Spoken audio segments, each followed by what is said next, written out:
Mama would stand there for us for a moment. The theme we have for today says, the Lord will not leave nor forsake you. The Lord will not leave nor forsake you. The Lord will not leave you nor forsake you. In the valley of the shadow of death, the Lord will always be with you. The text we are going to keep putting everything together is taken from Matthew 28. We shall read the 20, verse 20. Matthew 28, verse 20. Matthew 28, 20.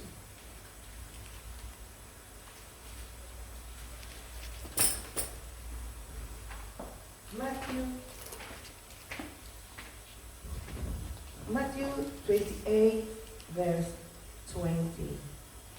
Amen. Amen. Amen. And teach them to obey everything I have commanded you. I will be with you always to the end of the age. And teach them to obey everything I have commanded you. And I will be with you always to the end of the age. Amen. Amen. When you go home, thank you, Mama. God bless you. You may be seated.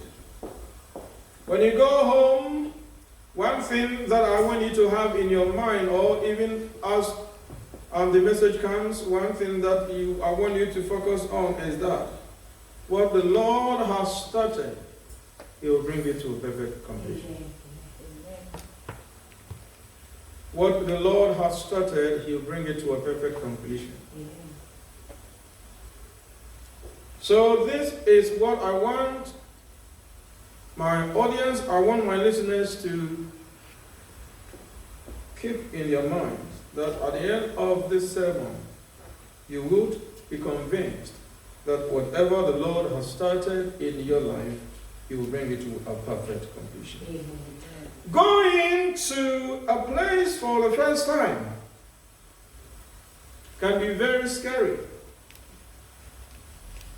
can be very much difficult, mind-boggling. Especially when you don't have any idea about the place.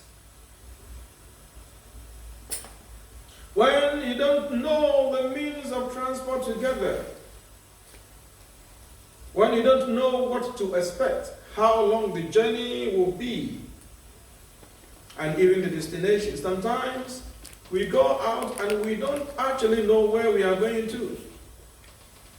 But the place we find ourselves is so uncomfortable that we begin to journey away from that place. Hallelujah. Amen. To some extent, all of us have one way or the other gone through such a situation or embarked upon such a journey before. Example, when there is an emergency, sometimes you'll be in a house, not gotten prepared to leave, and there's an emergency, you got to be moved. You got to be evacuated. You feel that you want to take your whole world with you, but it is impossible. Wherever you are taken to, your mind, your heart, and your eyes would always be behind you. The Israelites had to embark upon a journey like that, led by Moses, supported by Aaron and Miriam. We all know the move from Egypt to Canaan. They followed instructions of the Lord. They followed their leader. When it came to the part of this, they were following what? Instruction their leader had given them, and so they expected to get to better places. They expected to begin to feel better and better as they journeyed. But unfortunately, when they turned their eyes round, they had got to a point of dead end. They had gotten to the shore of the sea. They did not know where to go, to turn left, to turn right, or to go backward. It was a very problematic, very scary instance for them. They knew going back, their lives were perhaps going to be taken. Continuing the journey, they were getting into the sea, and that meant that they would be drowned. Left was not safe, right was not safe.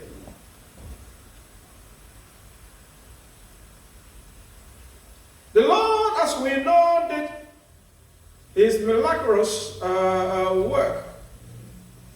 He did His miraculous work.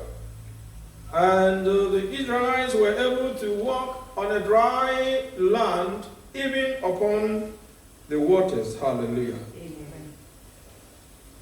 When they got behind, or when they crossed the sea, Miriam began to sing, and everyone else began to sing, because they had gone past their biggest fear. Before they crossed the river, they could see the Egyptians coming. They could hear the sound of the chariots and the horses. At that point, there wasn't any hope at all. It looked as if that was the end of life. But God did something miraculous. And these people found themselves on the other side of the sea, having their enemies drowned instead. Hallelujah. Amen. Now they continued on the desert. Perhaps they did not know that after crossing the sea, what lay ahead was a desert. But that is where they found themselves. And now the situation had become so terrible that they were not too sure if they could go back. But one thing they had in their mind was two enemies. God did it first time. Was He going to do it the second time? If they were to go back, the sea was still behind them. Was God going to pave way through the sea for them to get back?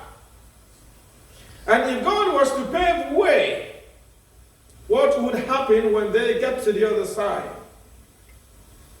On the desert was a lot of things happening. Wild animals were there.